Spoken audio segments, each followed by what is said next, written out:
Ahoj, my jsme teďka vyrazili na cestu do Itálie, máme zbalený auto, za sebou pejsky a máme vybavenou postel a právě jedeme.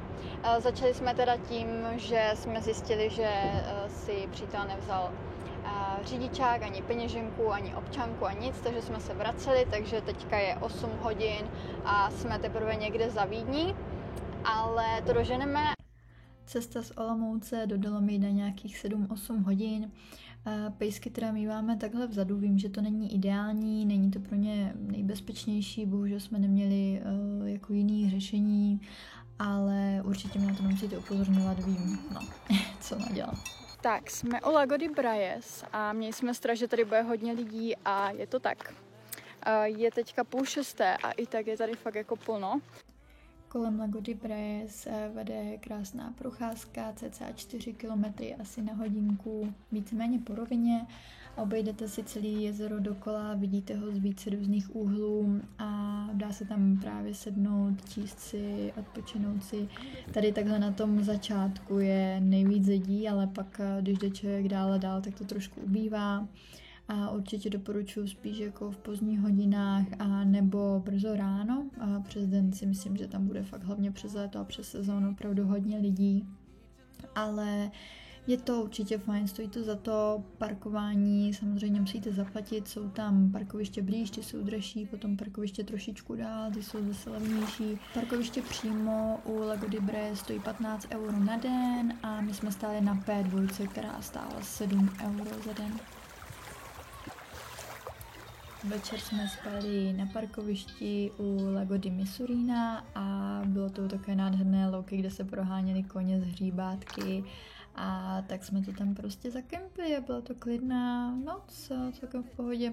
Ale dá se u toho zaparkovat i zadarmo, tohle parkoviště je teda placený. Tak my jsme právě u parkoviště u Trecime, protože jsme ji vyjeli stopem, je teďka 7 ráno. Tady to parkoviště je normálně placený za 40 €, ale hlavně je potřeba si ho zarezervovat dost dopředu.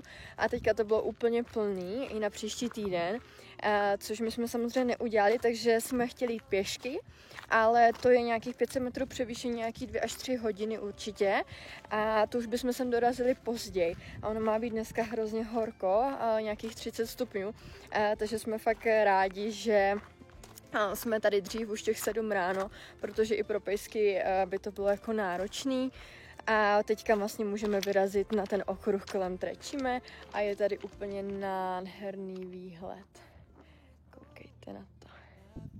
Kolem Trecime vede 10-kilometrový okruh a cca 500 metrů převýšení a musím říct, že jako hezký, výhled je krásný, ale zpětně bych to nehodnotila jako jednou z nejhezčích míst, kde jsme byli.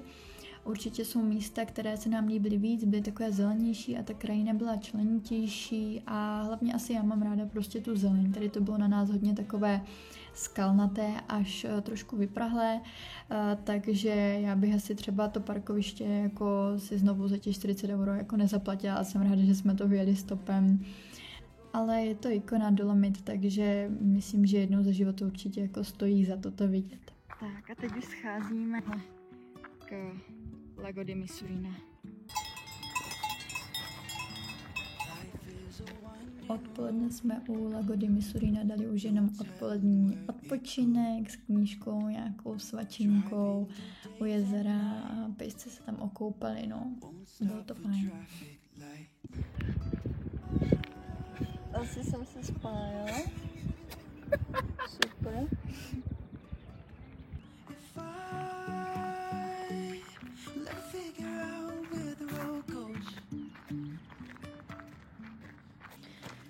Dobré ráno, začínáme náš hike na Lago di Sorapis.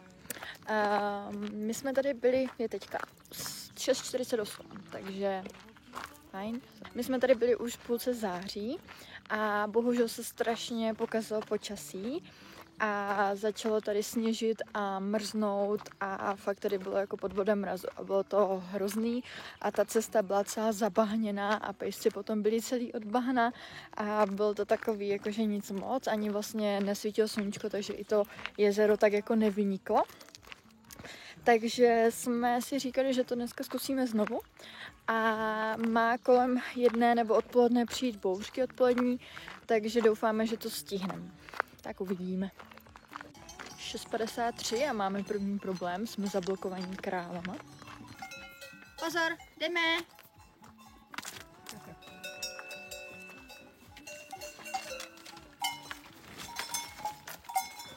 Takhle my si tady šlapeme po cestičce. Já mám nové barefooty z Naboso, takové, a jsou skvělý, jsou hodně pohodlný.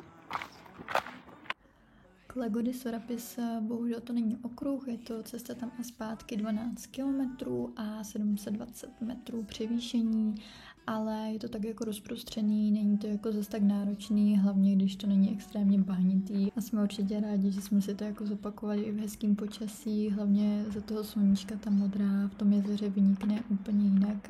Tak jsme došli k Lago di Sorapis. Máme 8:45.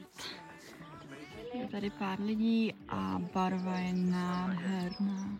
Sorapis určitě doporučuji taky obejít, dá se tam udělat okruh okolo toho, je kratoučký, cca na půl hoďky, ale vidíte to jezero zase z jiných úhlů a stojí to za to. Odpoledne už jsme jenom se vydali do Cortiny d'Ampezzo, kde jsme si dali kávičku, dortík a gingerino, který jsem si úplně zamilovala a určitě doporučuji vyzkoušet, jestli neznáte. Budou tam zimní olympijské hry, takže jsou tam na to přípravy, nějaký cedule a tak. No a večer přišla hrozná bouřka, takže ale v autě to bylo hrozně příjemný to poslouchat, taková příjemná atmosféra, když vám ty kapky deště bíjí na střechu. Tak dobré ráno, my máme 7 hodin a jsme u Passo di Jau. Nevím, jak se to jmenuje, ale je tady úplně nádherný výhled. Tady ty výhledy všude jsou naprosto nádherný a půjdeme k Lago di Federa. Dá se tady zaparkovat v pohodě, ale později už to moc nepůjde, už je tady docela plno. Musím říct, že tohle byl jeden z našich nejhezčích dnů v Dolomitech a sem bych se určitě ještě ráda vrátila. A bylo to nádherný, ty výhledy, připomínalo nám to tam trošku jako nějaký Nový Zéland, Jurský park, tak jako moc hezký, celý zelený, pištili tam svišti, bylo to fajn. Tady, když se sejde, tak je tady nějaká archeologické vykopávky z neolitu a říkáme si, že to tady musí mít fakt hezký, teda hlavně v létě, no. Je to tady nádherný. Jestli tady chodili mamutí. My jsme teda původně měli v plánu vyjet stopem a nechat auto u Pezie de Paru. Aha, když to sem napíšu, protože italská výslovnost fakt není pro mě. A vyjet teda stopem nahoru do Passo di Jau a odtamtu vlastně se vrátit zpátky k autu, udělat takový půl okruh a je to nějakých 11,5 kilometrů, cca 5-6 hodin, 1000 metrů převýšení dolů a 500 metrů převýšení nahoru, je to totiž tak z kopečka do kopečka, hlavně teda pak na konci z kopečka. A tím, že fakt jako to bylo brzo ráno, tak auta nejeli, takže jsme vyjeli autem nahoru, potom jsme se šli dolů a potom jsme museli jet stopem nahoru pro auto, ale i tak se to dá, vždycky vás někdo vezme, hlavně v tom létě tam fakt jezdí auta. Tamhle k tomu jezeru jdeme. Tak, pěstci už se koupou, už je pěkně teplo a došli jsme k jezeru, které jsme měli za cíl. A je taky moc hezké. Dobré ráno. My jsme tady pod Cinque Torri. nevím, jak se to říká, ale jsme u lanovky, spali jsme na parkovišti. A lanovka otvírá až 9, ale je to jenom 200 metrů převýšení, takže půjdeme nahoru, kašlem na lanovku, navíc by to stálo 50 euro. Takže ušetříme 50 euro a jdeme se chystat.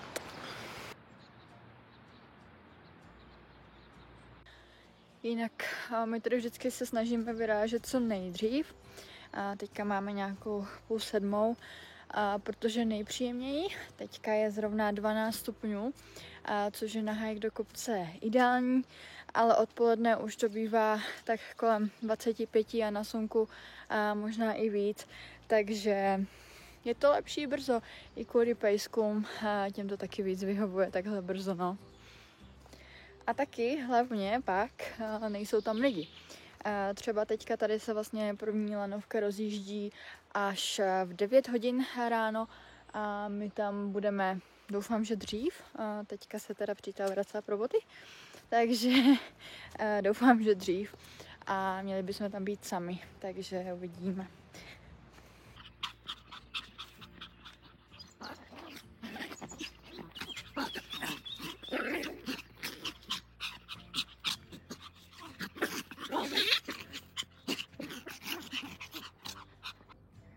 Tak a už jsme u 5 věží. Jsme tady sami, lanovka se otevírá až 9, teďka je 8. Ale my vidíme jenom 4. Nevím, kde je ta 5. Tak už vidíme 5 věží.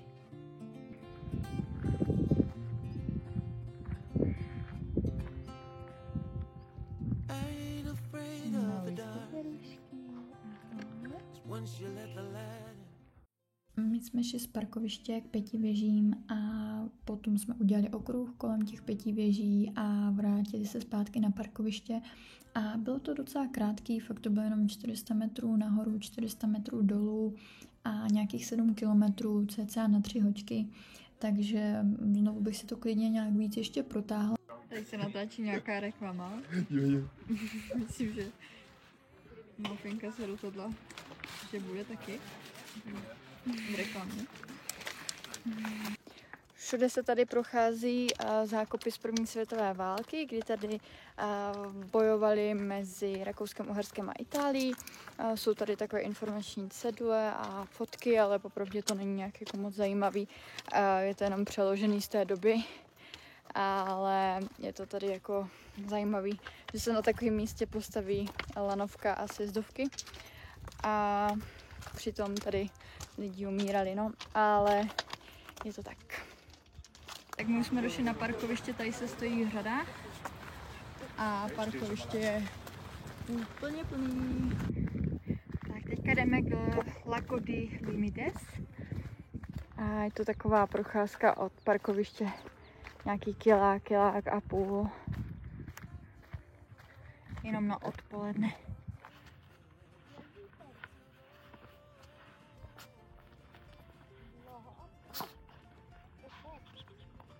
Tak my už tady odpočíváme odpoledne. Mafinka šla na Wandertera. A ona se vrátí. Určitě.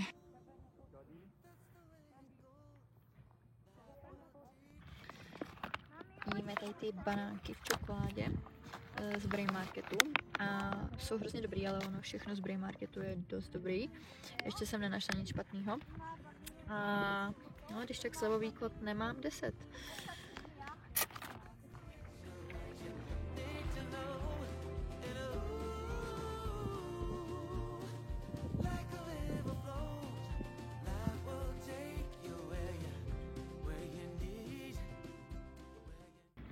Tak, tady jsme spali a tady už si dělám snídani. Vajíčka s avokádem. A tady máme takový výhled. Večer tady se pásí nějaký laně. Nám se v Dolomitech hodně líbí ty louky, ty zelené barvy, takže jsme se rozhodli, že zkusíme ještě túru přes louky Armentara. Už za sebou máme nějakých 400 výškových metrů a začínají tady být moc hezké výhledy až na zasněžené vrcholky. A máme jít na louky, tak uvidíme, zatím jsme v lese. My jsme teda nechtěli jít lanovkou, protože zase začínala pozdě a nebylo to tak strašný převýšení, takže jsme šli vlastně z parkoviště na ty louky a potom jsme se vraceli zase stopem. ale teďka, kdybych tam šla znovu, tak bych asi zaparkovala na parkovišti Furnasia a odtamtud je to hezká procházka, dá se udělat i jako nějaký okruh k tomu La Cruz, což je tento kostel s takovými moc hezkými právě výhledy a je to moc hezký, určitě to stojí za to. Asi bych si to třeba nedávala do itineráře, kdybych byla v Dolomitech třeba jenom 5-6 dní, ale pokud se tam další dobu a máte čas, tak bych řekla, že to stojí za to. A odpoledne už jsme dali jenom kafíčko, dortíček a odpočinek. Čekáme na Mezilánovku, kde se čili.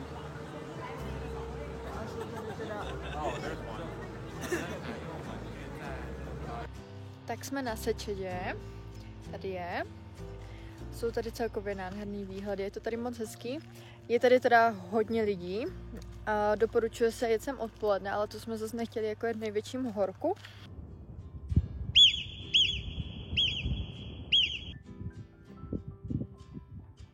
Mafii. Je 10. hodina, už je vidět, že se to tam kupí ty lidi.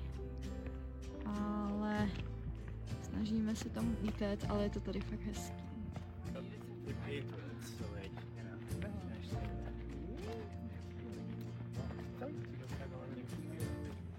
Na té Sečedě se dá jít opravdu hodně okruhů, takový ten nejznámější nějakých 10 km, 500 metrů převýšení, ale jsou tam různý okruhy, dá se to prodloužit nebo zkrátit. A jak později budu říkat, tak já určitě doporučuji spíš vyjet lanovkou na Cold Riser, a kde se dá ušetřit, protože ta lanovka je levnější a je tam levnější parkování, než je tou lanovkou, kterou jsme jeli my neznalí, přímo na Sečedu a spíš jít okruh z toho Cold Risera na tu Sečedu a tam se hezky projít. Ale jinak jako musím říct, že to stojí za to, je to nádherný, bylo to taky jedno z nejhezčích míst, kde jsme byli a fakt jako je to takové ikonické místo, asi podobně jako Trečime a i ty výhledy takhle do údolí jsou nádherný. Tak my teďka odpočíváme v autě a trošku mě mrzí, že my odpočíváme teďka v Cold Riser a bohužel ta Sečeda je hrozně velký jako turistická past. A protože lanovka nahoru stojí fakt jako hodně, právě 59 euro, i se psem teda, 52 euro bez psa nahoru a za parkování za 8 hodin jsme platili dalších 20 euro, takže to máte nějakých 120 euro. A Cold Riser vlastně jede lanovka nahoru, odkud se dá dojít na Sečedu a my jsme okolo Cold Riser šli kolem té lanovky. Takže jsme si mohli udělat okruh odtamtud a nemuseli jsme ho dělat přímo z lanovky ze Sečedy, ale mohli jsme si ho udělat z Cold Riser. A vyšlo by to cca za půlku, protože parkování na celý den je tam za 5 euro a lanovka je tam taky za míň, takže bychom ušetřili docela dost peněz, takže nás to mrzí, ale příště budeme chytřejší. Nedá se nic dělat. Tak my už parkujeme na spaní. Houká tam na nás svišť. Spíme u Paso Pardoy. Tady je hned lanovka, tady je parkování zadarmo, nahoře je placený a to přitom je to tady 100 metrů. Ale samozřejmě přes den tady asi nebude volno. A tady jsou takový výhledy, jsme v nějakých 2500 metrech. Je tady teďka 16 stupňů, není to žádná hrůza, snad to v noci nebude horší. Tady je naše postel. Tady krásně teče potůček. Tady je Sás Pardoy, tam se dá jet lanovkou nahoru. Ale tam nepůjdeme. Musím říct, že tento den, když jsme šli z toho Paso Pardoy, tak jsem byla trošku zklamaná. Možná to bylo i tím, že nám nevyšlo úplně počasí, protože bylo dost mlhy a mraku. Takže ty výhledy nebyly úplně 100%, jako někdy to prokouklo, ale někdy úplně ne, takže možná to mám zkreslený tím, ale celkově jako bych to nehodnotila úplně nějak jako extra. Byl to takový jako okruh, což bylo fajn, vlastně po těch hřebenech a tom sedle, no. Tak, my jsme si právě dali oběd na parkovišti, tady takovém malém, a máme za sebou hezký vodopád. A rozhodli jsme se, že jsme unavení a pojedeme k Lago di Garda si dát 2 až 3 dny pauzu a potom se po cestě zpátky zase vrátíme do Dolomit, takže uvidíme, snad tam bude hezčí. Tady je dneska i takové jako nic moc počasí, celkem zataženo, možná bude pršet, takže věřím, že tam to bude lepší, možná až moc horko, no, tak uvidíme, ale aspoň si odpočineme. Byla to cesta jenom na nějaký 2,5 hoďky, takže určitě to stálo za to. Tak už jsme u Lago di Garda a je tu hodně lidí, jak jsme očekávali, a je tu i teplo, ale tak na odpočinek, na koupačku to bude super. U Riva del Garda je spoustu ubytování, jak kempů, tak hotelků. Myslím si, že tam najde fakt každý něco. My jsme teda byli v městečku Torbole, odkud je to nějaký 3,5 kilometru chůze do Riva del Garda, kam jsme vždycky chodili na zmrzku, takže nějakých 7 kilometrů za den pro nás jako odpočinek. A je tam spoustu právě kitesurferů a i potápěčů, takže to jsem byla překvapená až jako kolik, no, ale na to potápění si myslím, že tam nebude zase nic moc, no, ale třeba se pletu. My dneska stále zůstáváme u Lago di Garda, ale vyrazili jsme jenom na výlet cca půl hoďky autem k Lago di Teno. Máme s sebou karimatky, dečky a knížky a chceme tady odpočívat a odpoledne zajdeme zase na zmrzku.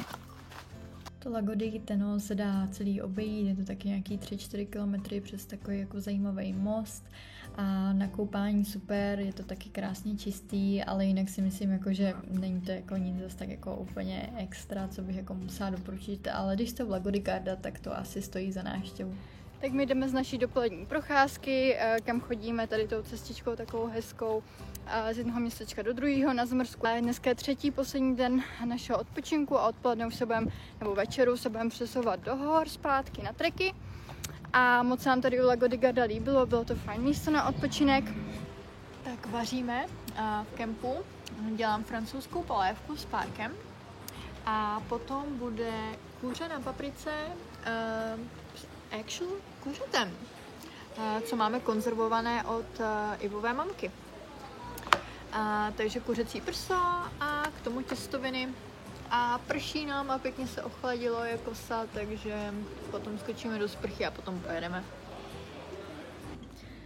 Tak už je večer, 9 hodin a jsme pod lanovkou na Seiser Alm, ale budeme tady jenom spát na parkovišti a zítra ráno vyjedeme autem na parkoviště nahoru na Seiser Alm. Máme v plánu stávat v 6, nějak 7 tam být. No a budeme se procházet vlastně na loukách tady nahoře, na těch dolomických loukách.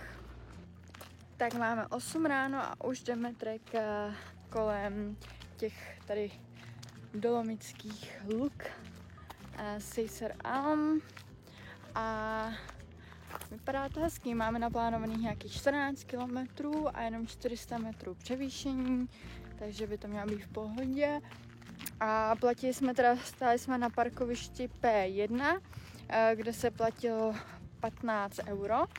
A pak tam je tady parkoviště P2, tam se platilo 28,5 euro a je to cca nějakých 10-15 minut chůze.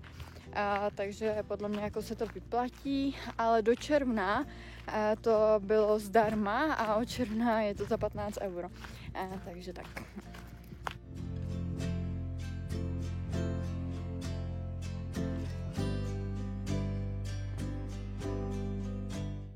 Tak máme 11 a lanovka nějak v 9 asi začínala a už se to teda projevilo, protože je tady spoustu lidí, ale tak jako je to tady moc hezký, takže chápem.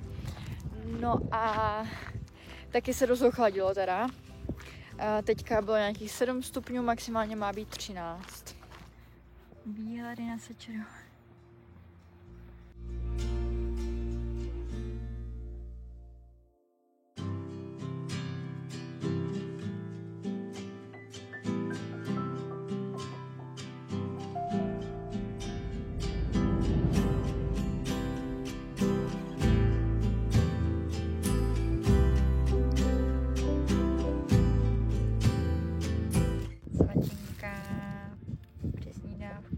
Piškoty a krásný výhled.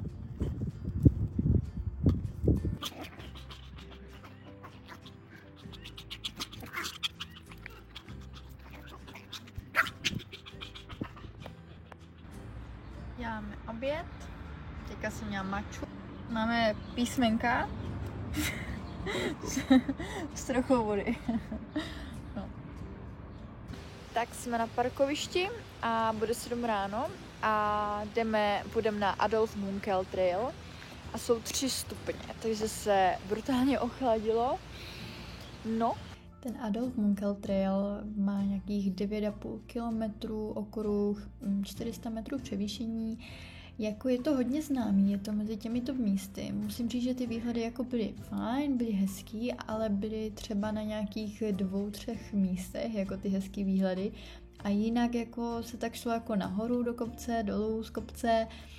Nevím, jako jestli by to bylo jako top místo, které bych řekla, že člověk jako musí navštívit, ale určitě to bylo jako hezký a když jsem v Dolomitech, tak to asi stojí za to. Tak, tady jsme si kávičku. Takový typický dortík nám řekli tady místní. Nevím, jak se jmenuje. A máme takový hezký výhled. A máme 10. půl 11. a už začínají procesy. Matcha musí být vždy a všude.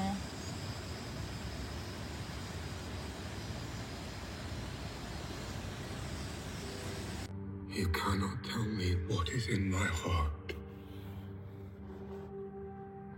I love you. Koukali jsme na Sandmana, pokud máte rádi fantasy, jako třeba Witchera, tak mohu doporučit, hlavně kvůli tomu hlavnímu herci je top, no. Tohle jsou záběry dronem ze svaté Magdalény, Santa Magdalena. Koukáte se právě na ty hory, kolem kterých jdete ten Adolf Munkelweg, takže je to tam kousíček vlastně předtím, když tam jedete a je to jedna z takových těch nejikoničtějších dolomických vesniček.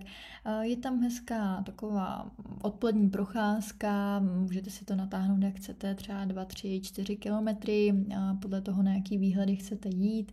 No a to byla naše poslední zastávka. Rozhodli jsme se, že jsme viděli všechno, co jsme chtěli a že teda v pátek odpoledne už pojedeme takto domů, takže tady byla jenom nějaká zastávečka po cestě se spousty motýly a musím říct, že Dolomity byly skvělý. Určitě snad jste nabrali nějaký tipy. A to je za mě všechno. Díky a ahoj.